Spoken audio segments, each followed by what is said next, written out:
ಆಜಿ ಮಸಾಲ. ಎಂತ ಅಡಿಗೆಯ ರುಚಿಯಾಗೋ ರಹಸ್ಯವು 20 ರೂಪಾಯಿ. ನೀಟ್ ಪ್ರಶ್ನೆ ಪತ್ರಿಕೆ ಹಗರಣದ ನಡುವೆ ರಾಜ್ಯದಲ್ಲಿ ಕೆಪಿಎಸ್ಸಿ ನೇಮಕಾತಿಯ ಅಕ್ರಮ ಭಾರಿ ಸದ್ದು ಮಾಡ್ತಾ ಇದೆ.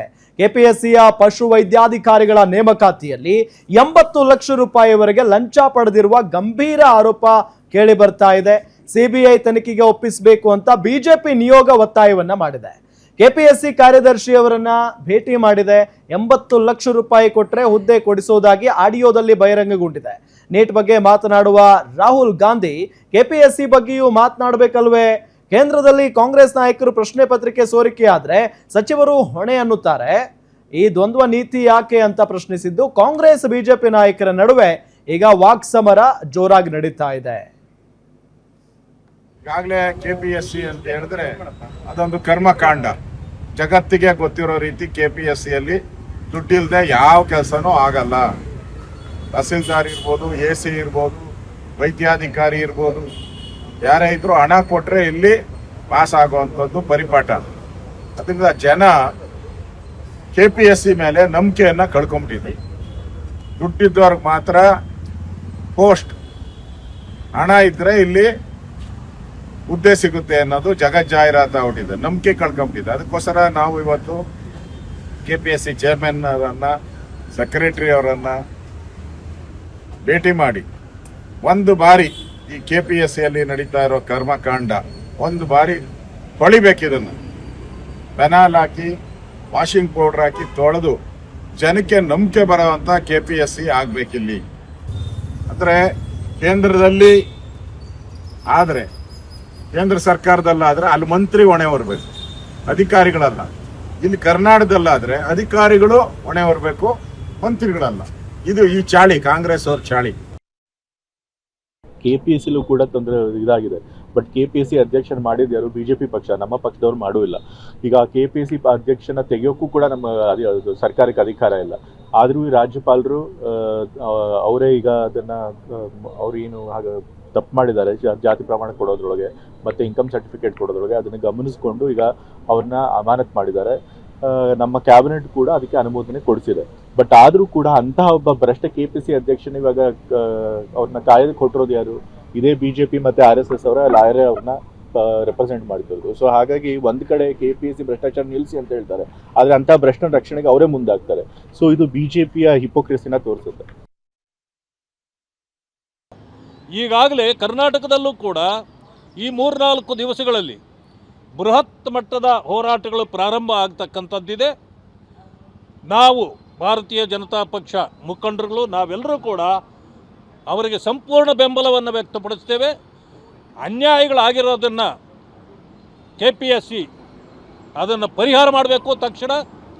ಈಗೇನು ನಿಮ್ಮ ಮೇಲೆ ಅಪಾದನೆಗಳು ಬಂದಿದೆ ಆ ಲಿಸ್ಟ್ಗಳನ್ನೆಲ್ಲ ತಡೆ ಹಿಡಿಬೇಕು, ಮತ್ತು ಎಕ್ಸಾಮ್ಗಳನ್ನು ಮತ್ತೆ ಮುಂದಾಕಿ ಅದನ್ನು ಮಾಡಬೇಕು.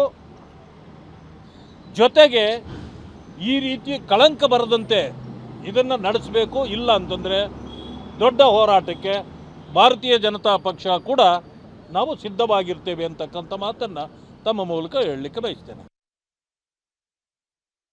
ಎಸ್, ಮತ್ತೊಂದು ಕಡೆ ಕೆಪಿಎಸ್ಸಿಯ ಮಾಜಿ ಅಧ್ಯಕ್ಷ ಶಿವಶಂಕರಪ್ಪ ಸಾವ್ಕಾರ್ ಅವರ ಪುತ್ರಿ ಸುಮಾ ಎಸ್ ಸಾವ್ಕಾರ್ ಏನು ಸರ್ಕಾರಿ ನೌಕರಿಯನ್ನು ಪಡ್ಕೊಂಡಿದ್ದಾರೆ, ಸುಳ್ಳು ಜಾತಿ ಮತ್ತು ಆದಾಯ ಪ್ರಮಾಣ ಪತ್ರವನ್ನು ಕೊಟ್ಟು ಆ ವಿಚಾರ ಈಗ ಹೈಕೋರ್ಟ್ನಲ್ಲಿ ದೊಡ್ಡ ಮಟ್ಟದ ಚರ್ಚೆಗೆ ಕಾರಣ ಆಗ್ತಾ ಇದೆ. ಯಾಕಂದರೆ ಇವತ್ತು ವಿಚಾರಣೆ ನಡೀತು ಹೈಕೋರ್ಟ್ನಲ್ಲಿ. ಹೈಕೋರ್ಟ್ನ ನ್ಯಾಯಮೂರ್ತಿ ಎಂ ನಾಗಪ್ರಸನ್ನ ಅವರ ಒಂದು ಪೀಠ ಈ ಒಂದು ವಿಚಾರಣೆ ಮಾಡಬೇಕಾದ್ರೆ ಸ್ವತಃ ಎಂ ನಾಗಪ್ರಸನ್ನ ಅವರೇನಿದ್ರು ನ್ಯಾಯಮೂರ್ತಿಗಳು ಒಂದು ರೀತಿಯ ಅಚ್ಚರಿಯನ್ನು ವ್ಯಕ್ತಪಡಿಸಿದ್ರು. ಏನಪ್ಪ ಇದು, ಸುಮಾ ಸಾವ್ಕಾರ್ ಅವರು 40,000 ರೂಪಾಯಿಯನ್ನು ಘೋಷಣೆ ಮಾಡಿದ್ದಾರಾ ಆದಾಯ ಪತ್ರ ತೆಗೆದುಕೊಳ್ಳೋದಕ್ಕೆ ಅಂತ ಅಚ್ಚರಿಯನ್ನೇ ವ್ಯಕ್ತಪಡಿಸಿದ್ರು. ಏನ್ರಿ ಇದು, ಕೆಪಿಎಸ್ಸಿ ಅಧ್ಯಕ್ಷರು ತಮ್ಮ ವಾರ್ಷಿಕ ಆದಾಯವನ್ನು 40,000 ರೂಪಾಯಿ ಅಂತ ಘೋಷಣೆ ಮಾಡಿದ್ದಾರಾ? ಹೌದು ಸ್ವಾಮಿ ಅಂದರು. ಜೊತೆಗೆ ಬರೀ ಇಷ್ಟೇ ಇಲ್ಲ, ಅವ್ರ ಮಗಳಿಗೆ ಉದ್ಯೋಗ ಕೂಡ ಕೊಟ್ಟಿದ್ದಾರೆ, ಈಗ ಸರ್ಕಾರಿ ಉದ್ಯೋಗ 2 ಮಕ್ಕಳಿಗೆ ಕೊಟ್ಟಿದ್ದಾರೆ ಅಂತ ವಕೀಲರು ವಾದವನ್ನು ಮಾಡಿದ್ರು. ವರ್ಷಕ್ಕೆ ಅವ್ರಿಗಿರ್ತಕ್ಕಂಥದ್ದು 30 ಲಕ್ಷ ರೂಪಾಯಿ ಆದಾಯ. ಆದರೆ ಮೆನ್ಷನ್ ಮಾಡಿರೋದು ಈ ಒಂದು ಆದಾಯ ಪತ್ರದಲ್ಲಿ ಕೇವಲ 40,000 ರೂಪಾಯಿ ಅಂತ ಆದಾಯ ಪತ್ರವನ್ನು ಕೊಟ್ಟು ನಕಲಿ ದಾಖಲೆಯನ್ನು ಕೊಟ್ಟು ಈ ಒಂದು ವಂಚನೆಯನ್ನು ಮಾಡಿದ್ದಾರೆ. ಇದು ಮೇಲ್ನೋಟಕ್ಕೆ ವಂಚನೆ ಅನ್ನೋದು ಸ್ಪಷ್ಟ ಆಗ್ತಾ ಇದೆ ಅನ್ನೋದನ್ನು ವಾದ ಮಾಡಿದ್ರು. ಒಂದು ರೀತಿ ನ್ಯಾಯಮೂರ್ತಿಗಳು ತರಾಟೆಗೆ ತೆಗೆದುಕೊಂಡ್ರು. ಸಾಮಾನ್ಯ ವಿದ್ಯಾರ್ಥಿಗಳು ಸಿಗಬೇಕಾದಂಥ ಒಂದು ಸೌಲಭ್ಯಗಳನ್ನು ನೀವೆಲ್ಲ ಕಿತ್ಕೊಳ್ತಾ ಇದ್ದೀರಾ, ಇದು ಈ ರೀತಿ ಯಾಕೆ ಮಾಡ್ತೀರಾ ಅಂತ ಆಕ್ರೋಶವನ್ನ ವ್ಯಕ್ತಪಡಿಸಿದ್ರು ನ್ಯಾಯಮೂರ್ತಿಗಳು ನಾಗಪ್ರಸನ್ನ ಅವರು. ನಾನು ಆ ಒಂದು ಕಾನ್ವರ್ಸೇಷನ್ ಕೇಳ್ತಾ ಇದ್ದೆ ರಾಮ್, ನಾನು ನೋಡಿದೆ ಪೂರ್ತಿ ಹೈಕೋರ್ಟ್ ಅಲ್ಲಿ ಏನೋ ವಿಚಾರಣೆ ಐತಲ್ಲ, Okay. ಹೈಕೋರ್ಟ್ ವಿಚಾರಣೆಯನ್ನ ಈಗ ಯೂಟ್ಯೂಬ್ ಅಲ್ಲಿ ಲೈವ್ ಮಾಡ್ತಾರೆ. ಸೊ ನಾನು ಇಂಟ್ರೆಸ್ಟಿಂಗ್ ಆಗಿ ನೋಡ್ತಾ ಇದ್ದೆ ಇದನ್ನ. ಸೊ ನಾಗಪ್ರಸನ್ನ ಅವರು ಶಾಕ್ ಆಗ್ಬಿಟ್ರು.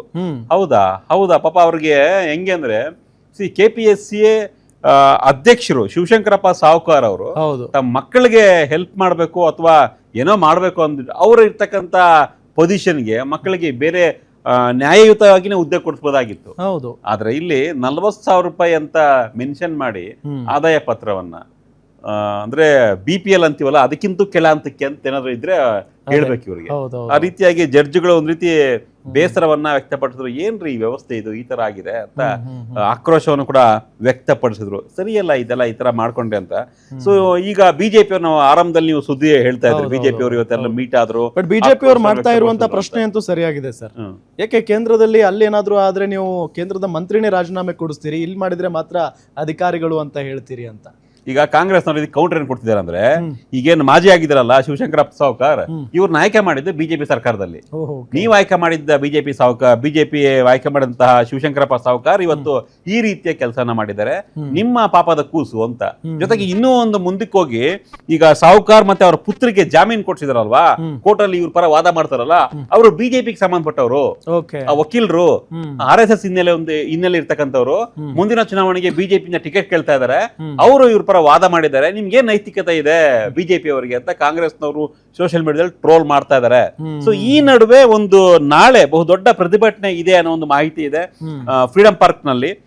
ಇದು ಕೇವಲ KPSC ಮಾತ್ರ ಅಲ್ಲ, ಓವರ್ ಆಲ್ ಸರ್ಕಾರದಲ್ಲಿ, ರಾಜ್ಯ ಸರ್ಕಾರದಲ್ಲಿ ಲಕ್ಷಾಂತರ ಹುದ್ದೆಗಳು ಬಾಕಿ ಇದಾವೆ. ನೇಮಕ ಮಾಡಿ, ವಯಸ್ಸಾಗೋಗ್ತಾ ಇದೆ. ಇನ್ ಯಾವಾಗ ನೇಮಕ ಮಾಡ್ತೀರಾ ನೀವು? ಸಿದ್ದರಾಮಯ್ಯ ಸರ್ಕಾರ 3 ವರ್ಷ ಇದ್ದಾಗ ನೇಮಕಾತಿಗಳಾಗ್ಲಿಲ್ಲ. DK ಶಿವಕುಮಾರ್ ಬಂದಿದ್ದೀರಾ, ನೀವು ಈಗಲಾದ್ರೂ ನೇಮಕಾತಿಯನ್ನ ಮಾಡಿ. ನಮ್ಗೆಲ್ಲ ವಯಸ್ಸಾಗ್ಬಿಡ್ತಾ ಇದೆ, ಯಾವಾಗ ನೇಮಕ ಮಾಡ್ತೀರಾ ನೀವು? ನಿಮ್ಮ ಪ್ರಣಾಳಿಕೆಯಲ್ಲಿ ನೀವು ಕೊಟ್ಟಿದ್ರಿ ನೇಮಕಾತಿ ಮಾಡ್ತೀವಿ, ಹೊಸ ಹುದ್ದೆಗಳಿಗೆ ನಾವು ನೋಟಿಫಿಕೇಶನ್ ಮಾಡ್ತೀವಿ ಅಂತ. ಇನ್ನು ಎಷ್ಟು ವರ್ಷ ಕಾಯ್ಬೇಕು ಅನ್ನೋ ಒಂದು ಚರ್ಚೆ ಆಗ್ತಾ ಇದೆ. ನೀಟ್ ವಿರುದ್ಧ ಪ್ರತಿಭಟನೆ ಮಾಡಿದಾಗ ಇಲ್ಲಿಂದ ಡೆಲ್ಲಿಗೆ ಹೋಗಿ ಪ್ರತಿಭಟನೆ ಮಾಡ್ತೀರಾ ನೀವು? KPSC ನಮ್ಮನೆಯಲ್ಲೇ ಇಲ್ಲಿ ಇಷ್ಟೊಂದು ದೊಡ್ಡ ಮಟ್ಟದ ಭ್ರಷ್ಟಾಚಾರ ಆಗ್ತಾ ಇದೆ, ವಿದ್ಯಾರ್ಥಿಗಳು ಕಾಯ್ತಾ ಇದ್ದಾರೆ, ಆಕಾಂಕ್ಷಿಗಳು ಪಾಪ ಕಾಯ್ತಾ ಇದ್ದಾರೆ, ಏನ್ ಮಾಡ್ತಿದ್ದೀರಾ ನೀವು ಅನ್ನೋ ಒಂದು ಪ್ರಶ್ನೆಯನ್ನ ಎಲ್ಲಾ ವಿದ್ಯಾರ್ಥಿಗಳು ಈಗ ಕೇಳ್ತಾ ಇದ್ದಾರೆ.